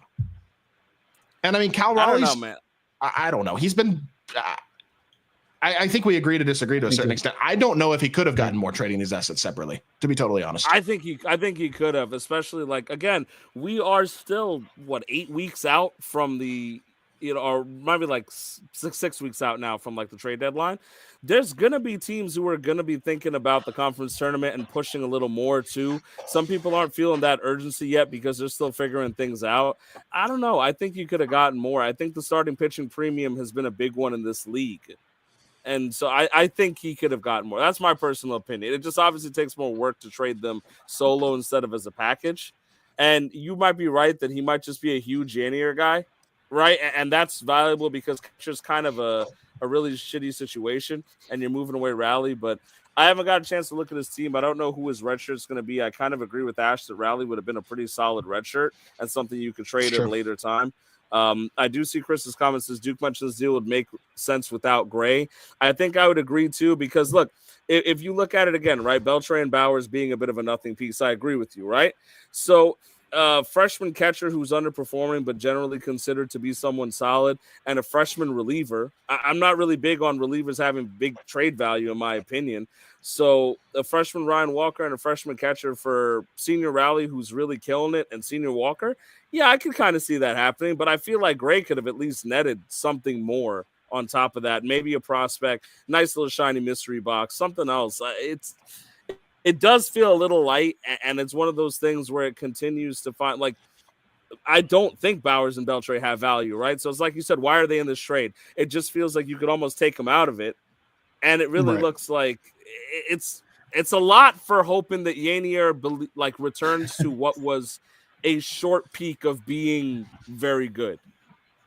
But it makes me wonder why somebody like Justinson Garcia, Angel Hanau, Ramon Ramirez. I'm looking at DBU's prospect. Braylon. I mean, is it Eduardo Beltre again? Twins hitter. I'm scared of Twins hitters. It just I wonder. He's also been atrocious this year. I mean, really bad. Yeah, he's got a fun swing. I've seen some highlights of that dude. I mean, he's got some fun pop in there, but can he get to it? You look at some guys. These guys, Justinson Garcia has been able to get to it. Braylon Morrell's been able to get to it. Angel Hanau is another high floor Indian shortstop. So that would be my main criticism. Is it horrible? No, I just think that Maryland could have gotten a little bit more. Oh, I mean, then we got Jacob Mizorowski sitting there, sophomore Mizorowski. Maybe it's the class on that, did he ask for these guys? Did he ask for junior Zebby Matthews? Did he ask for freshman Brody Hopkins? There's still some minor league assets that DBU is sitting on that I think are way better than Eduardo Beltre. So that's my only reservation with this deal. I agree with that. Bryce says probably the case. Relievers don't matter. I highly disagree with that. But Beltre, a made-up player. Bauer's trash. Diaz has been bad this year and mid last year, and catchers aren't hard to find. I vehemently disagree that relievers don't matter, because if you get a hold or a save, I mean, you're looking at a 15, 16-point night more than likely. And if you stack those throughout the week, relievers are pretty valuable in that. I mean, you can basically play a reliever strategy. You could arguably play a starter reliever, guys like Garrett Whitlock. You could plug those guys in a starting pitcher spot and just play a full reliever strategy in this scoring format. I'm not going to say that relievers don't matter, but I think what Bryce is saying is something that I say a lot, where I'll trade a reliever for any kind of value, man. Like, if that's you're telling true, me yeah. I could trade, you know what I mean? Like, I'm gonna back yeah. Bryce. I think that's what he's saying, and I agree with that, right? Like, I'll trade a reliever for anything, because I feel like I could pick him up off the scrap heap. And it's funny because, Jason, and this is not to like fight with you, JC, but you mentioned Ryan Walker was nails, right? But right now he's not. That's kind of the case of relievers all the goddamn time. I agree. Like, wow, I totally agree. Right? Yeah. So for me, if you can sell off the reliever on that, I sold Edwin Diaz. I'll sell relievers every day that I can if it gets me. I'd sell a reliever to get Sonny Gray. I'd sell a reliever to get Cal Raleigh. Right? So, like, for me, when you look at that return, Cal Raleigh matters a lot more to me. Sonny Gray matters a lot more than me. If it's reliever for reliever, who the hell cares? But if we're telling I can sell the reliever to get me to a day starter or a level of pitcher like Sonny Gray, even on a senior deal, I'll sell my relievers for that. Anytime, because I'll just pick someone up off the scrap heap. And to Mark's point, Whitlock and these kind of guys, I'm running out random guys in my relievers, and I've been fine all year. I've got Daysville Hernandez from the Braves because of things like that. Relievers have been okay. You can find them. They're a dime a dozen. And remember, in this league, there's 8 copies of those relievers, so it's not even first to the waiver wire, right? So I'll move my relievers for anything. So I think that's what he was trying to say when he says relievers don't matter. I'm going to agree with that. And in that sense, where give me Sonny Gray over the reliever, give me Raleigh over the reliever, even the freshman, right? I'll move a freshman reliever and pick another one up on Thursday when waivers run. Mm-hmm. I think that's a fair point. Well, yeah, I do want to kind of touch on a couple other trades here before the night runs out, because I did have a couple other several other trades, but we'll just pick and choose a couple of these. I think that one that I think is worth noting, because we talked about Loyola Marymount earlier in the night, but in this trade they're going to receive a sophomore Ronald Acuna Jr. and a sophomore Brandon Woodruff. Not sure if Woodruff has much left. I'm not real sold the way his comeback is looking in my opinion. But then you've got Duke receiving a sophomore Gunnar Henderson, I don't know how I misspelled sophomore Sedan Rafaela, and a freshman Trey Yesevich. I'm not sure how you say his last name, but number 183 ranked prospect according to the Upside Prospect. Mark, what's your take? Initial reaction to this trade? Man, this is an interesting trade for Duke. I don't know. I think I missed this one when it came across Discord somehow. This was late. It was this afternoon. So it was a fleece free. Okay, well, it came out of fleece free this afternoon. Fleece free this afternoon. Interesting. And the original. Okay, so this was Duke offering for Ronald Acuna. So I don't hate it. Although you're getting, LMU, like we've said, JT is a very savvy fantasy player. And he's buying 2 guys who are currently probably at the lowest their value is going to be, for the foreseeable future. Woodruff honestly just had an ankle thing derail his rehab. But you get 3 or maybe 4 years of control out of one of these guys. Probably going to be Acuna if he's right. You're going to redshirt that dude. Well, now he's got Acuna and Jordan, so they're both sophomores. So I don't think you can take in the automatic redshirt idea. But again, 2 guys who are extremely high ceiling when they're healthy, but the caveat being when they're healthy. Are they both going to be healthy enough for long enough stretches to make it worthwhile to compete with both guys at the same amount of time? I think as a Gunner owner. He's been down, I've gotten a lot of interest on Gunner. I've dangled him in the fleece free. Was kind of surprised that Shohei deal didn't net me. I didn't send him out for Shohei. But again, it just goes to show that Gunner's value is hard to approximate right now. And I think this is pretty fair, to be quite honest. Like given the ceilings, Acuna and Gunnar are roughly the same. Top 10 when they're right type of guy. Woodruff is an ace when he's right. Cough Rafaela is a kind of a wild card. Trey Savage is a fun mystery box. He's actually been kind of shoving in I think he's a high A or double A right now. He's been pretty good. The Blue Jays pitching development is another one of those that I tend to cringe at, but Savage has been pretty good, man. I think you're just banking on the availability of Gunnar and kind of sacrificing the potential in Acuna here. Yeah, I don't know. If Acuna comes back, it definitely looks like a go for it move for LMU. So I probably, I have a hard time grading this one, to be honest. Who else does LMU have at shortstop? Because that's a big hole at shortstop if you're giving up Gunnar in a win now mode. I'm not sure. Ram, what do you think? Seeing this for the first time. That's thanks for letting me stumble through that one, boys. So if it makes you feel better, I see him for the first time too when I jump on here. So sometimes I sit there when he calls me first, and I'm like, I got no freaking idea. I try to cycle through so nobody has to give the first comment. Yeah, no, you do cycle through really well, but sometimes I sit there and I'm like, boy, I hope they don't think I'm an idiot because I have no idea what to say. I'm gonna take a page out of the Mark and JC book for this one in terms of saying two things: injury risk matters here, and we're gonna have to wait and see. Because this is really like even more so than talking about Sale, right? Acuna and Woodruff, boy, we're really going to have to wait and see. Because if they come back to do what they can do in a year, this could look like an absolute steal for LMU, right? But if Acuna is now 2 ACLs deep in this injury, and he looked real bad when he first came back from injury the first time around, right? He didn't look at all like himself. So, and Woodruff is, his arm could be pulled pork. We don't know how many people will come back from that surgery. There is, we talked about it with the Sale thing, but man, this is a lot of risk on the LMU side. This is a lot of risk. This is all risk when you're talking about guys. This is boom or bust. And so I still think that I might want to go with that because you got to play to win the game. And you got to take the side that can give you that kind of upside. So in terms of the strategy, I agree with LMU. But in terms of the players, boy, am I nervous. I don't know. I think Woodruff is one of those guys that at this point in his career, it is hard to have confidence that he is going to return with everything I've heard injury-wise with him. At a consistent rate for a sustainable period of time.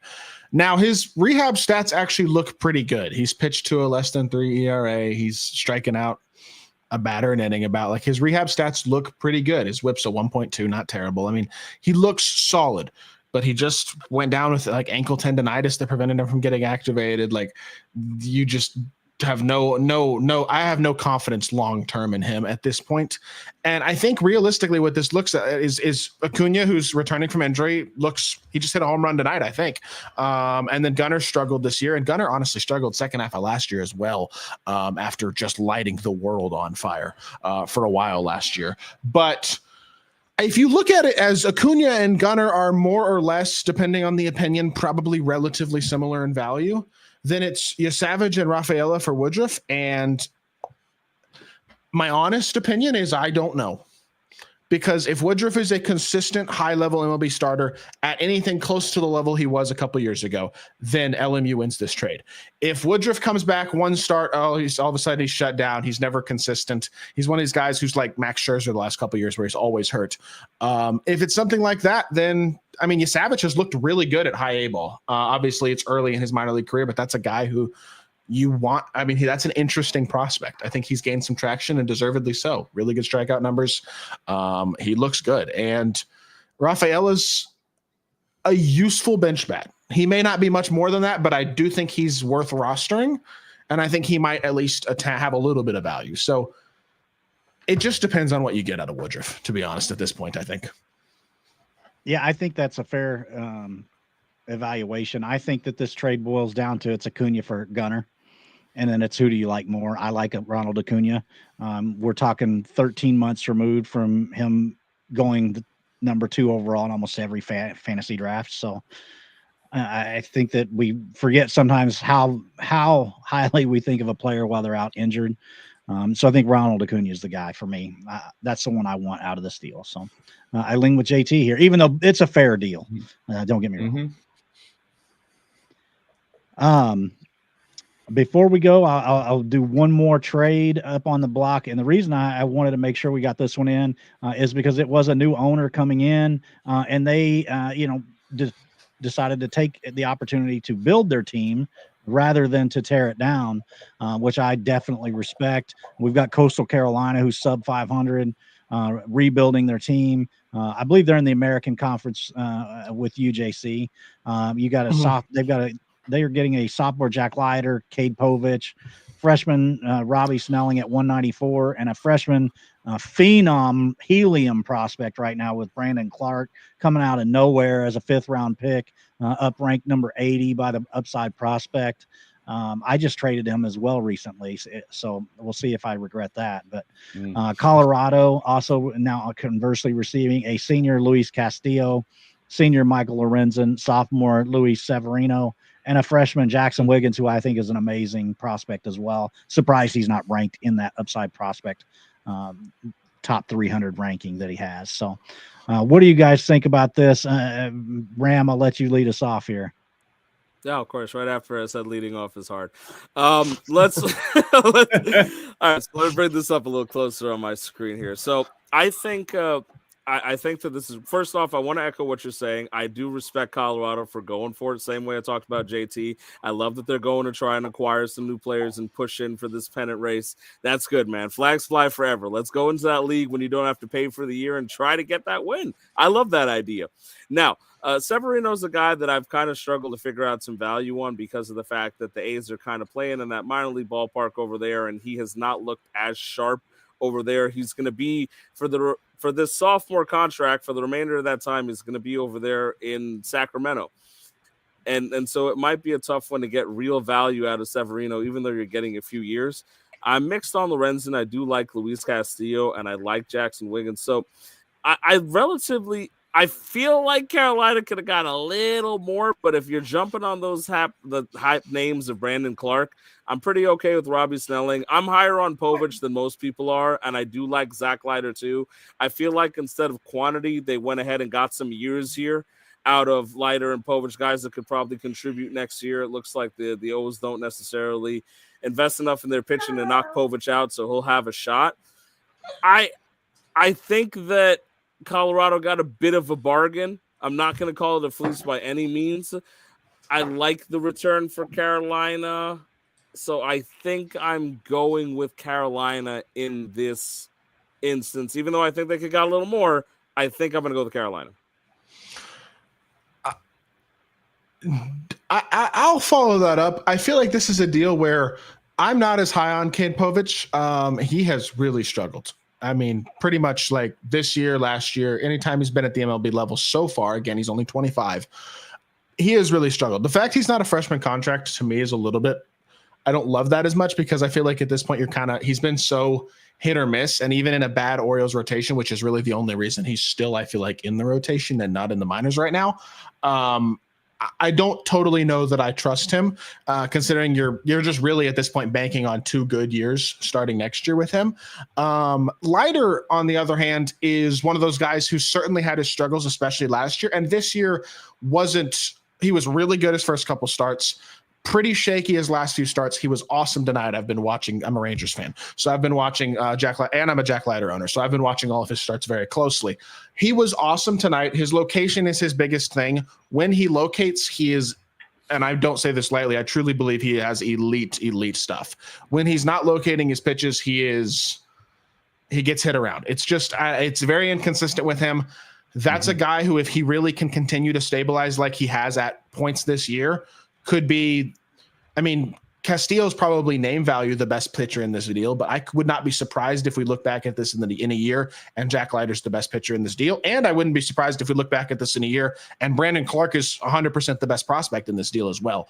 So I like the potential of what Coastal Carolina got out of this, but I also like the floor of what Colorado got out of this. Castillo's underperformed this year, but that's a guy who's been doing it for a long time at a high level. Lorenzen's, while not flashy, useful. Severino's underperformed this year. Playing in Sacramento doesn't help him, but he's been a consistently good pitcher for a long time and will likely continue to be at least a consistently decent contributor, especially when he's on the road. And I like Jackson Wiggins. You got yourself a useful prospect back. I think we're all echoing that it's a little surprising that he's not ranked in the Upside Project's top 300. That's a guy I've been looking into recently a little bit, actually. So I kind of I'm not trying to not have strong opinions, but I don't have a strong opinion about this deal. I kind of like what both teams got out of this again in terms of what their goals are. And if I had to pick a side, I think I'd lean Coastal Carolina, but I'll be honest in saying my Jack Leiter bias, as well as my Brandon Clark bias as an owner of him as well, might contribute a bit towards my vote for Coastal Carolina. Mark, what do you got? I mean, I think I want to lean into, first of all, I think this is a pretty fair trade. I think that I'm going to lean towards Colorado simply just in the vacuum, weird idiom, for what they're trying to do right now. This is a very good, like, filling the innings, trying to go for it, trying to make that conference tournament, trying to do something this season. You know, is Luis Castillo going to get that red shirt? I don't have his roster pulled up. I hesitate to say he probably has another senior that he's probably going to redshirt. So he's giving up a very exciting pitching prospect in Brandon Clark. That said, there's an old adage, there's no such thing as a pitching prospect. So he's capitalizing on the hype before a potential injury. You know, Clark is very wiry. He's very whippy. Robbie Snelling, I believe, if I'm not mistaken, he dealt with injury issues. That said, I love Robbie Snelling. There's a lot to like about all four of those pieces in the return. What you're getting is a very high floor in Castillo, a slightly not as high floor, but he'll give you those innings. Michael Lorenzen, years of control in Severino. We know who he is. As a Cubs fan, love Jackson Wiggins. I think we've all been lubing him sufficiently. He's a very exciting prospect. Again, I think Colorado wins just because it enables him to get that much incrementally better in a tough playoff race and a tough conference. So I would give the slight edge, but again, like we've said, hard to judge these things in a vacuum. If we look back on it and Jack Leiter just goes crazy. The thing about Leiter for me is like you said, JC, I think it was JC who mentioned his command, some of those pitches. It's sometimes a little off. But what I like about him is that he's been able to learn. He's been able to grow in that Texas pitching development system. I haven't quite seen the growth from Povich. Like Povich has like 6 or 7 pitches, which is fun, but I haven't quite seen the growth. You know, I'm not sure if he even becomes the best that John Means ever was as a left-handed Baltimore starter. So if he can achieve that ceiling, that's awesome. I guess I'm a little down on Povich. I had him in a Rule 5 situation and dropped him or traded him in a different league. And Baltimore just feels rudderless right now. Texas is a hitter's ballpark. I worry about that long term. That said, the years are nice, and these guys do seem pretty durable. So pretty fair trade for both sides. Colorado, I applaud going out and getting a guy who can throw no-hitter stuff in Castillo any given day, and moving on Brandon Clark, having the balls to move off maybe the highest hype pitching prospect in all of the minors right now. So really like this trade for both sides, what you're trying to do. I'll give a slight edge to Colorado Buffaloes, though. All right. Well, thank you guys for giving your feedback on those trades tonight. Thank you, everybody, for watching the show. We're going to kind of go around and give everybody an opportunity to make their final take of the night before we depart. JC, what do you want to say in your final take of the night before we depart the show tonight? I got nothing specific else I think that I need to say. I hope y'all enjoyed the podcast. It's great to do this. It's always nice to have these debates. I think I enjoy going back and forth with Ram, and disagreeing with him might be my favorite part about this podcast, to be honest. I think I have a lot of fun doing that. So he seems to as well. I hope y'all enjoy listening to our banter as much as we enjoy bantering. For sure. Mark, what do you got? Well, we got to make a YouTube short out of that Grim Reaper bit there, first and foremost. Let's clip that, get it out on the socials, and would be remiss if I didn't pitch our website one more time. We got it live today, www.incasecards.com. Would appreciate everyone checking it out. Let me know what you think. Again, thanks so much, Ash. This has been a pleasure. This is always a lot of fun, chopping it up with a bunch of sickos. So love you too, Ram. Ram, give it back.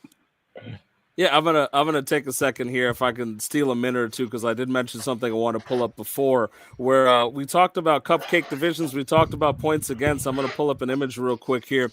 So these are the teams on Sunday night that have faced the highest points against here. You can see some names on there that are losing, right? BYU, South Alabama, so shout out to South Alabama for having a real tough run there. Shout out to Baylor being a top 10 ranked team at the time and one of the highest points against here, right? Bryant Bulldogs is on there too, as you can see in my Big East, right? And I've got a little more for you. I'm going to scroll down a little further for that, for those guys who were like, oh, is there a little more of the guys who were facing hard teams? Yeah, let's go. Oh, the UConn Huskies are right up there, one of the toughest teams in terms of schedules. What's that? Looks like JC's Florida Atlantic Owls, real tough schedule. 9,000 points against after Sunday. Looks like they're having it pretty rough. Old Dominion, another Big East team. The Washington Huskies, Grand Canyon Antelopes teams were ranked 4. Marshall dropped out of the rankings. Binghamton just in. These are heavy points that they've been facing. And so you might think to yourself, Ram, when you were arguing with PSU and he said you had it easy, what position was he talking from? What position were these guys saying? Well, let's scroll down. Let's take a trip. Let's go real far down to some of the bottom of the list here of the guys who have had the easiest schedules. Look who's at the bottom. We went down for a while, and there's some teams under this, but I just got so tired of scrolling through 100 teams to get down to the bottom here to talk about the points again. So around the bottom 20 here, let's talk about Big Talk Duke, one of the cakewalk schedules, Iowa, cakewalk schedule.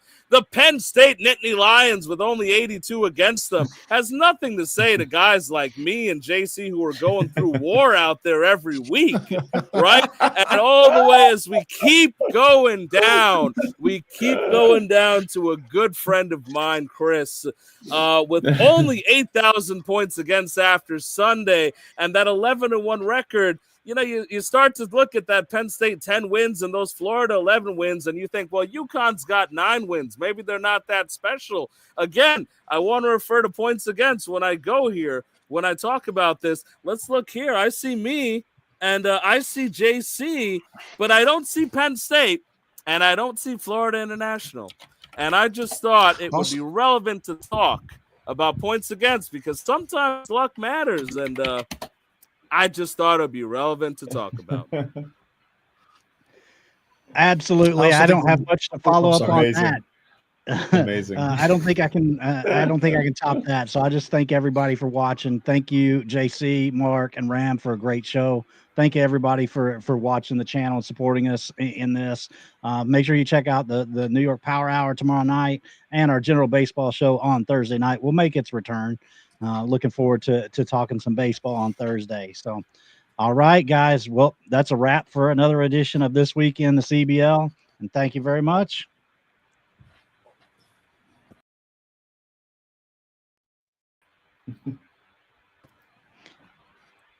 All right, guys. Thank